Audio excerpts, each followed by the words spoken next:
ஜாதிகள் கொந்தளித்து ஜனங்கள் விருதா காரியத்தை சிந்திப்பானேன். கர்த்தருக்கு விரோதமாகவும் அவர் அபிஷேகம் பண்ணினவருக்கு விரோதமாகவும் பூமியின் ராஜாக்கள் எழும்பி நின்று அதிகாரிகள் ஏகமாய் ஆலோசனை பண்ணி அவர்கள் கட்டுகளை அறுத்து அவர்கள் கயிறுகளை நம்மை விட்டு எரிந்து வியாடுவோம் என்கிறார்கள். பரலோகத்தில் வீற்றிருக்கிறவர் நகைப்பார், ஆண்டவர் அவர்களை இகழ்வார்.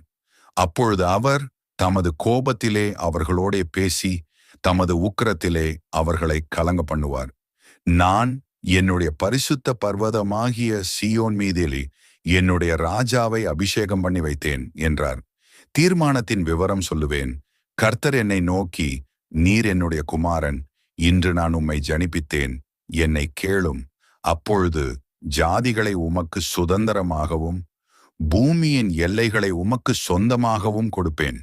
இருப்பு கோளால் அவர்களை நொறுக்கி குயக்களத்தை பேயால் அவர்களை உடைத்து பேயாடுவீர் என்று சொன்னான். இப்பயாதும் ராஜாக்களே, உணர்வடையுங்கள். பூமியின் நியாயாதிபதிகளே, எச்சரிக்கையாயிருங்கள். பயத்துடனே கர்த்தரை சேவியுங்கள், நடுக்கத்துடனே களி கூறுங்கள். குமாரன் கோபங்கொள்ளாமலும் நீங்கள் வழியிலே அழியாமலும் இருக்கும்படிக்கு அவரை முத்தம் செய்யுங்கள். கொஞ்ச காலத்திலே அவருடைய கோபம் பற்றி எரியும். அவரை அண்டிக் கொள்ளுகிற யாவரும் பாக்கியவான்கள்.